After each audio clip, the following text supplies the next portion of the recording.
Assalamualaikum warahmatullahi wabarakatuh. Selamat pagi anak-anak ustazah. Apakah anak-anak ustazah tadi ada melakukan sholat duha? Oke, ustazah harap anak-anak ustazah selalu dalam lindungan Allah dan jangan lupa akan tanggung jawabnya. Di sekolah tanggung jawabnya ngapain? Belajar. Kalau di rumah ngapain? Bantu orang tua. Kalau sama Allah, taati semua perintahnya. Apalagi jangan sampai bolong-bolong tuh sholatnya dan hafalannya harus ditambah. Oke.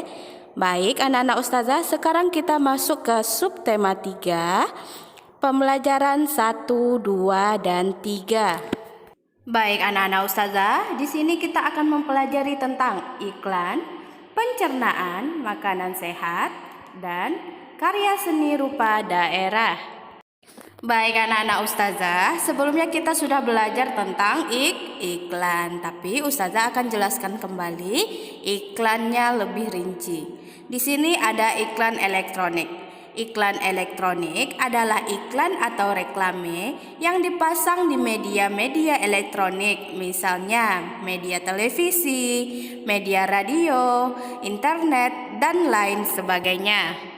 Nah, di sini kita masuk ke iklan radio. Iklan radio hanya dapat didengar melalui audio atau suara. Suara yang diperdengarkan dapat berupa suara atau kata-kata manusia yang teratur. Musik, perpaduan bunyi-bunyian yang teratur dengan ritme tertentu dan harmonis, dan efek suara lainnya. Iklan televisi. Iklan televisi sangat menarik karena berupa kombinasi dari suara, gambar, dan gerak. Iklan televisi memiliki karakteristik yaitu dapat dilihat dan didengar. Oleh karena itu, iklan yang disampaikan melalui televisi sangat menarik perhatian dan mengesankan. Yang ketiga, iklan internet adalah iklan yang ditampilkan melalui jaringan internet. Bentuknya beragam, ada iklan yang hanya dapat didengar, ada pula yang dapat dilihat sekaligus dan didengar. Masih ingatkah anak-anak ustazah tentang pelajaran sistem pencernaan pada manusia? Sistem pencernaan kita terdiri atas berbagai organ yang membantu dalam pencernaan makanan dan asimilasi nutrisi. Jadi, apa itu pencernaan? Oke, pencernaan makanan proses pemecahan makanan menjadi sari-sari makanan sehingga dapat digunakan oleh tubuh dengan menggunakan enzim dan organ-organ pencernaan.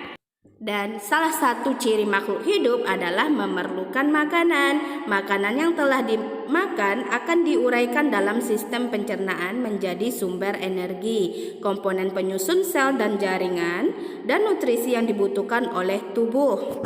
Anak-anak ustazah masih ingat kan sistem pencernaan pada manusia? Di sini ada mulut. Mulut pencernaan mekanik oleh gigi, kimiawi oleh enzim, kerongkongan atau esofagus, gerakan peristaltik, dan lambung pencernaan mekanik oleh dinding lambung, pencernaan kimiawi oleh enzim perih. Oke, bung perih tadi, lambung menghasilkan 3 enzim, P yaitu pepsin, RI atau itu yaitu renin, dan HCI atau asam lambung yang biasa kita sebut. Dalam usus 12 jari atau duodenum bekerja enzim dari pankreas atau HCl, itu singkatan dari amilase, tripsin, lipase, juga enzim dari hati dan empedu. Ileum atau usus penyerapan, makanan telah selesai dicerna secara sempurna, diserap oleh pembuluh darah yang terdapat dalam villi di bagian dinding usus. Usus besar atau kolon, pembusukan sisa makanan oleh bakteri E. coli, penyerapan air dan garam mineral, dan pembentukan fases.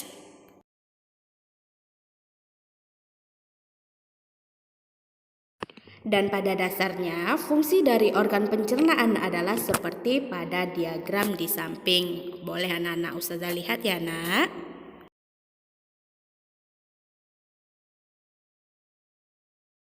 Baik, di sini kita akan belajar tentang manfaat buah-buahan untuk tubuh kita. Di sini ada sumber vitamin, sumber air dan gizi, mencegah penyakit tertentu, sumber antioksidan, dan obat luar tubuh.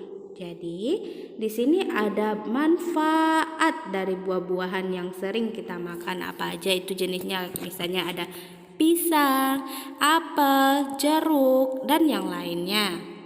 Baik, di sini akan kita ketahui manfaat buah pisang bagi pencernaan. Di sini, pisang dapat mencegah MAH dan luka akibat gangguan pencernaan karena teksturnya yang lembut. Pisang dapat menetralisir iritasi pada bagian dalam perut. Daging buah pisang yang lembut melapisi dinding-dinding lambung dan usus sehingga dapat menjadi lapisan anti radang. Dan pisang sangat membantu bagi mereka yang mengalami masalah peredangan lambung atau usus.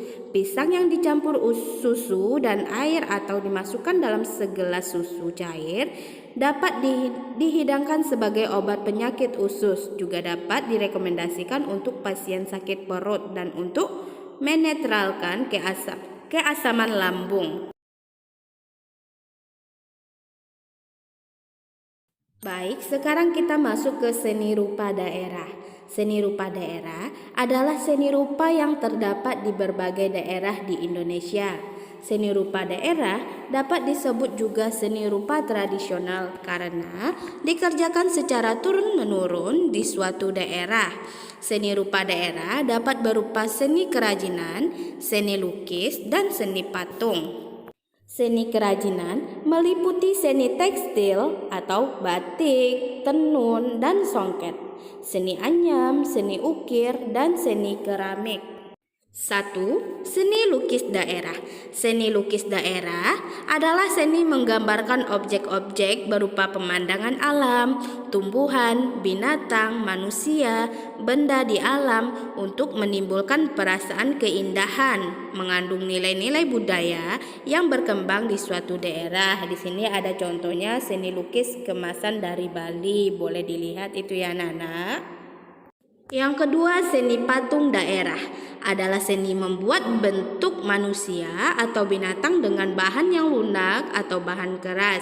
Patung dari bahan lunak dibuat dengan teknik membentuk, sedangkan patung dari bahan keras dibuat dengan teknik meraut atau memahat. Ini contoh patung tradisional adalah patung Asmat yang dibuat oleh suku Asmat yang tinggal di Pulau Papua. Seni kriya yang ketiga ya anak-anak ustazah merupakan seni kerajinan dalam membuat benda-benda pakai berdasarkan kegunaan dan keindahannya dalam kehidupan sehari-hari.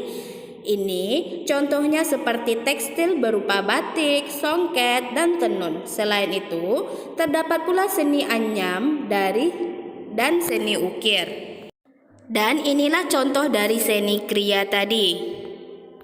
Dan yang keempat, seni ukir telah lama menjadi bagian kehidupan masyarakat di berbagai daerah Indonesia. Seni ukir menggunakan motif tertentu yang memiliki makna dan keunikan tersendiri sesuai dengan budaya masyarakat. Contohnya di sini ukiran Jepara.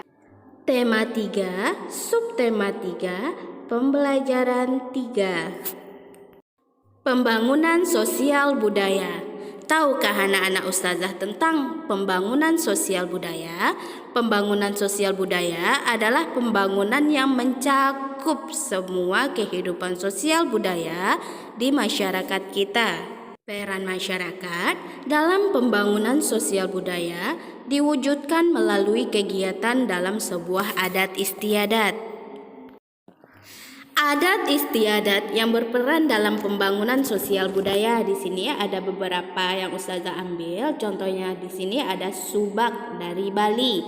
Di sini organisasi yang khusus mengatur sistem pengairan sawah secara tradisional. Dan yang kedua, Bersih Desa dari Jawa Tengah dan Jawa Timur. Masyarakat bersyukur atas panen dengan cara memasak nasi dan lauk pauk dalam jumlah yang sangat banyak.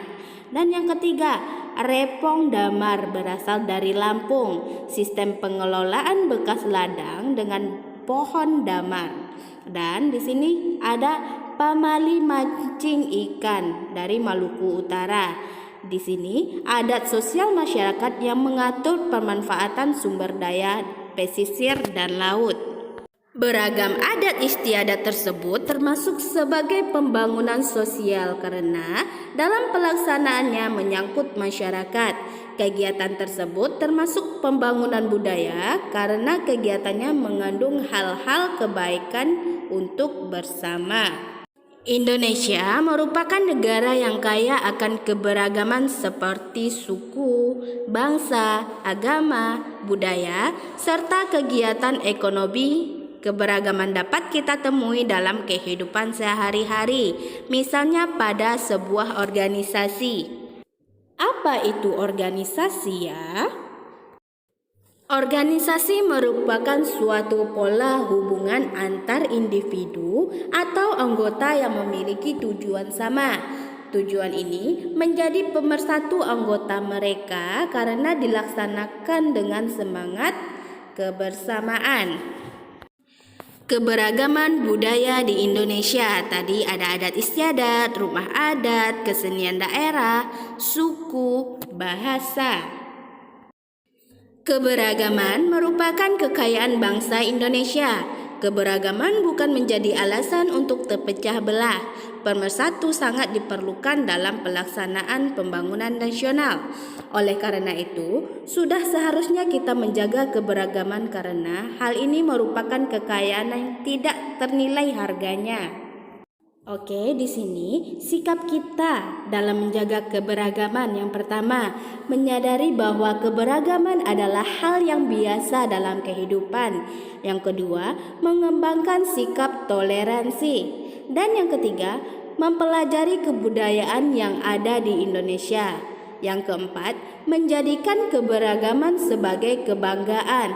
Dan yang kelima, memanfaatkan keberagaman untuk bekerja sama. Oke anak-anak ustazah, sekarang kita masuk ke pembelajaran kita yang terakhir yaitu cara penyusunan kerangka iklan. Anak-anak ustazah pasti sudah tahu ya, tapi ustazah jelaskan juga kembali. Yang pertama, menentukan tema dan judul iklan. Yang kedua, menentukan tokoh dan latar iklan. Dan yang ketiga, menentukan alur cerita iklan yang akan dibuat. Selanjutnya, membuat rancangan naskah iklan. Setelah itu membuat gambaran urutan adegan iklan dan yang terakhir yaitu menulis dialog-dialog yang efektif.